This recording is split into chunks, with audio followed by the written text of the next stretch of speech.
I used to think that intuition was a gift that only certain people had. I didn't realize that it was this innate sense that we were all born with, or that emotional abuse could stifle that inner knowing over time.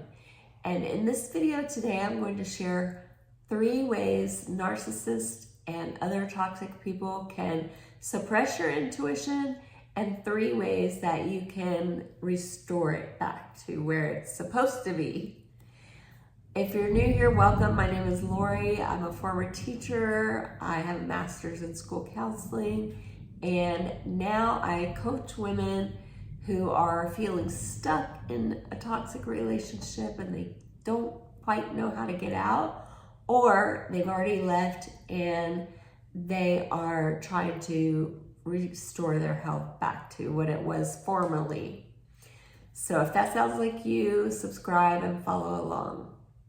Okay, what is intuition? Well, many people think that intuition is predicting the future or talking to dead people, but that's not actually intuition. Intuition is actually just tapping into your inner guidance system that we all have. It's that gut feeling that something is right or wrong for you.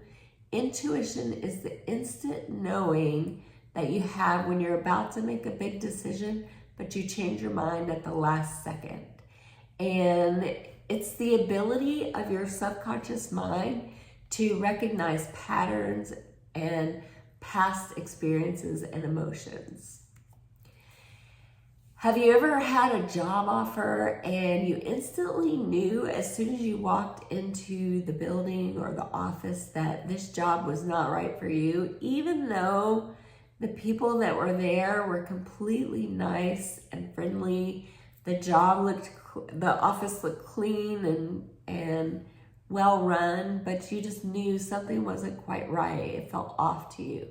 Or maybe you were driving on the freeway and you get this feeling that you have to exit for some reason and you're not quite sure why. Well, you may never know why you got those instincts, why you felt that inner nudge, but you may just find out later, several months down the line, that the job that you interviewed for, maybe those people were about to file for bankruptcy and it would have been a terrible experience. Or maybe with the freeway thing, you find out that there was an accident and you just narrowly missed it. So our intuition really guides us when we are tuned into it and we listen.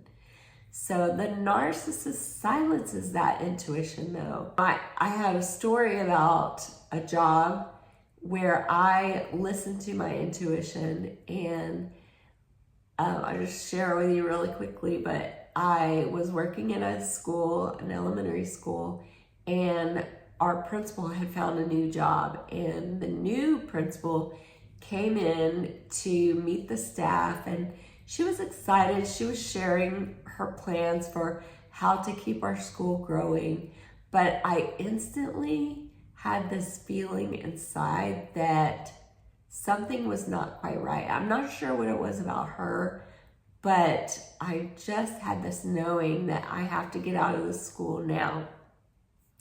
And part of it was that I had had bad experiences with previous principals, but there was something about her that just told me it's time to go now.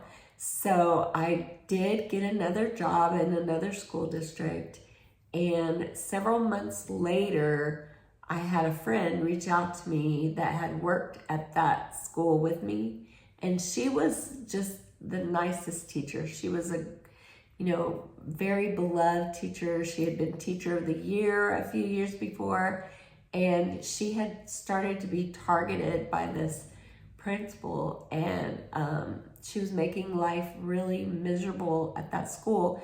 And this girl had been there for, 12 years at this time or something like that. And so it just told me, you made the right decision. And I was very happy at my new school. So Everything worked out exactly as it was supposed to for me. And it's because I listened to that intuition. And even though my intuition was really strong in my career side, the narcissist had silenced my intuition in my personal life. So I lived in a state of confusion all the time. I felt like I needed the feedback of the narcissist every time I made a decision. So, and to be clear, at that time, I didn't know that he was narcissistic or that I was experiencing emotional abuse, but I just got so confused, like, what do I like? What do I want to eat? What do I want to do for my future? I just couldn't make any decision on my own. So it was so stressful. So here are some ways that narcissists silence your intuition. Number one, they make you believe that you're overreacting about things. So they tell you, oh, you're being too sensitive. You can't take a joke. Or they just convince you to start questioning yourself like you are the problem.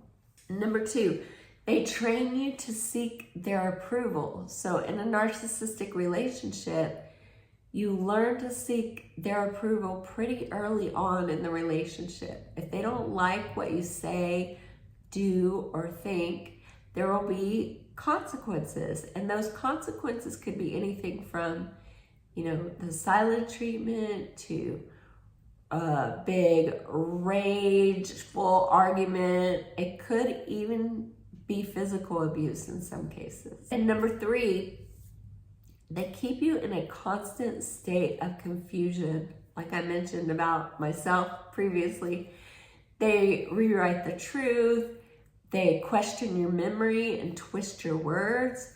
Then they give you just enough kindness and affection to keep you questioning, like, did I get that right? Was it really as bad as I thought? And the constant confusion keeps you in freeze mode. So, fight, flight, or freeze, you're in freeze mode. You can't move forward. You can't do anything. You're just stuck, dependent on this narcissistic person. And now, if any of this is resonating with you, this is, like I said, what I do in my coaching business. So you can check out some of my programs below. I'll leave the links. I have some free stuff as well as some paid stuff. So feel free to check that out. Now, to reconnect to your intuition, you'll need to take some steps to reflect on how you're really feeling. So a lot of times this means like finding a way to sit in silence and notice your body's reaction to certain topics. Do you feel a sense of dread? Does your chest feel tight? Do you have a pit in your stomach? That's usually what happens to me. I get this pit in my stomach. Do you get chills? Sometimes I get chills when something sounds really good to me, or if something sounds really true, I'll get chills down my right leg. So here are some ways that you can begin tapping into your inner knowing.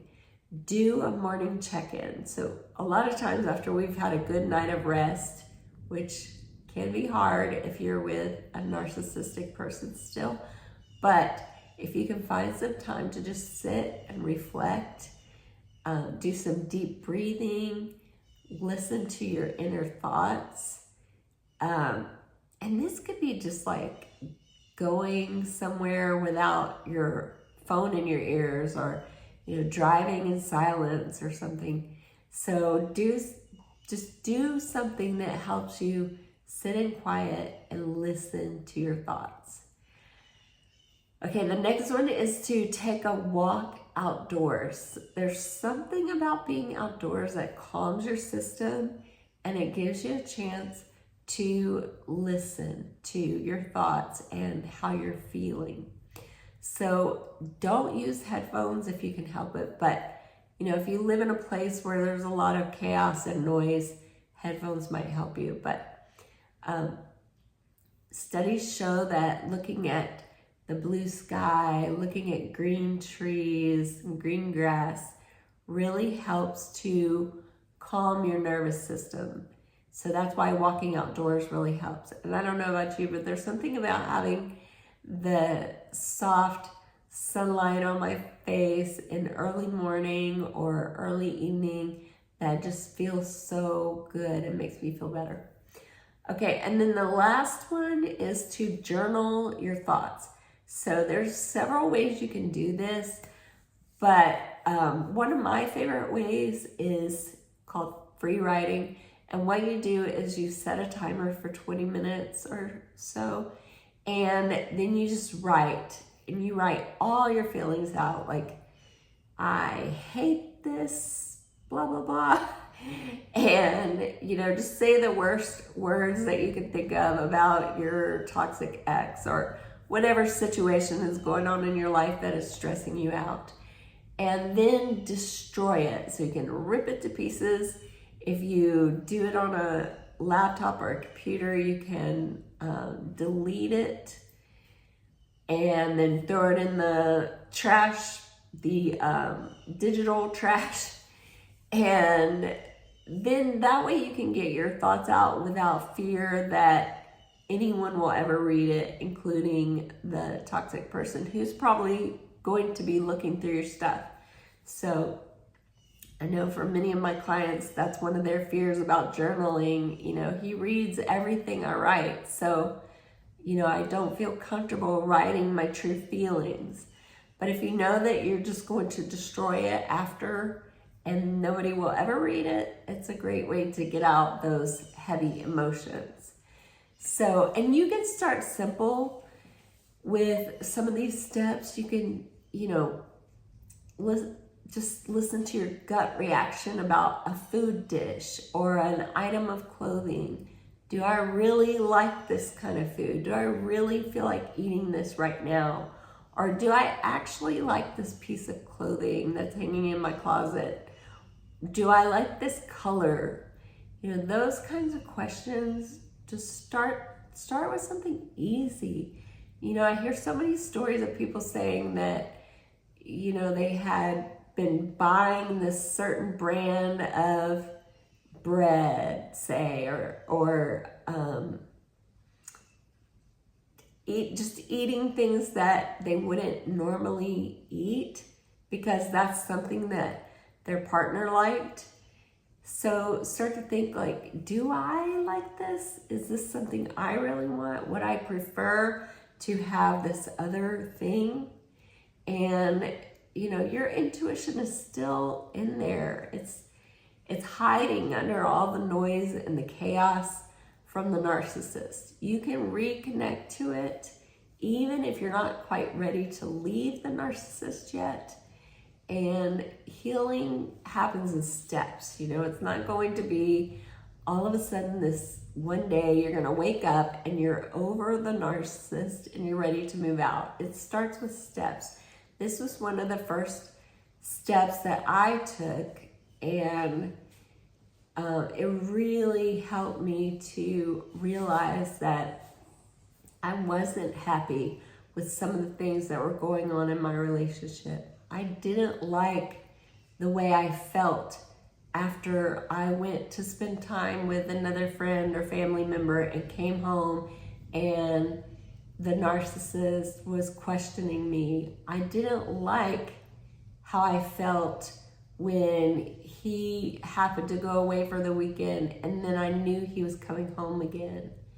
I was feeling a sense of dread. I started listening to all those feelings, and that's what helped me get out of this relationship, or at least to begin the steps that something is wrong and I need to get out. So listening to your inner guidance without dismissing it may be the key to your healing too. So, how a lot of times you'll have a thought come in your head and then you'll think, no, maybe it's not as bad as I thought. Or, you know, marriage is hard work. That's one that a lot of people say. Marriage is always hard work. Well, there is some difficult parts to marriage, but not like this. Not like how it is in a narcissistic relationship. You should never have somebody that makes you feel less than. Your intuition is still in there. It's hiding under all the noise and the chaos from the narcissist. And you can reconnect to it even if you're not quite ready to leave the narcissist or the toxic person in your life. And when I say toxic, it could be anything from somebody with an addiction to somebody that has an immature attachment style and they're not ready to work on it. You know, it doesn't have to necessarily be a narcissist, but healing happens in steps. And this can be one of your first steps. Listening to your inner guidance without dismissing it may be the key to your healing, just like it was for me. It was the first start of my healing. It wasn't everything, but it was the beginning. So if you've stayed to the end of this video, thanks so much for joining me. I hope to see you back in the next one, and I'll see you soon. Bye.